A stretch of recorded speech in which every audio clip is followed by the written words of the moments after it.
For the third abstract art lesson, I'd like you to do a final piece. And your final piece will be an abstract self-portrait.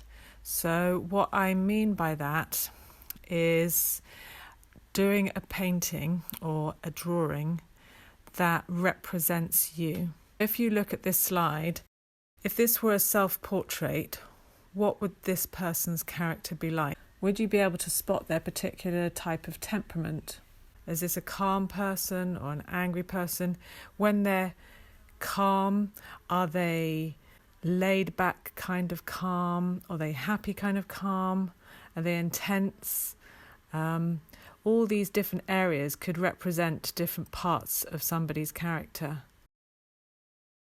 The task I'd like you to do is to draw or paint your own abstract self-portrait, considering what lines or colours would represent you. Going back to some of the last lessons, you can think about the language of line.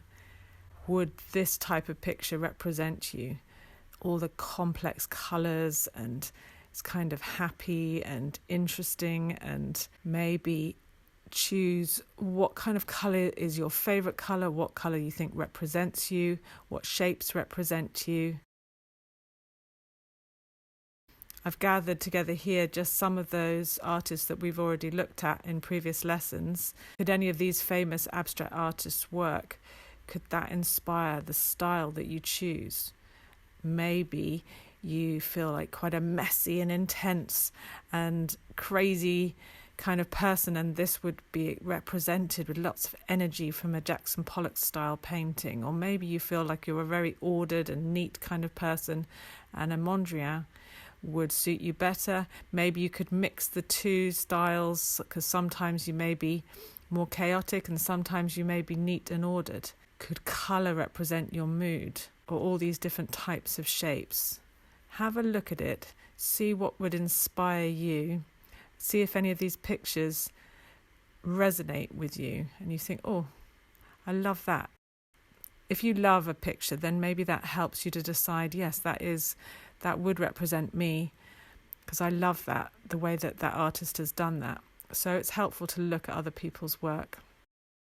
The really important thing to remember when you're painting or drawing a purely abstract picture is to make sure that you don't add any imagery that you recognise. If it was a self-portrait, there wouldn't be any features, so you wouldn't have a head or a face or eyes or a mouth.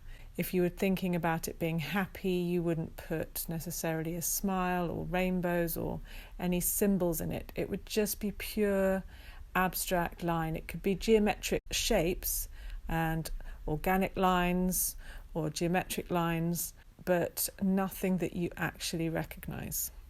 Have a go and have fun and see what you can come up with.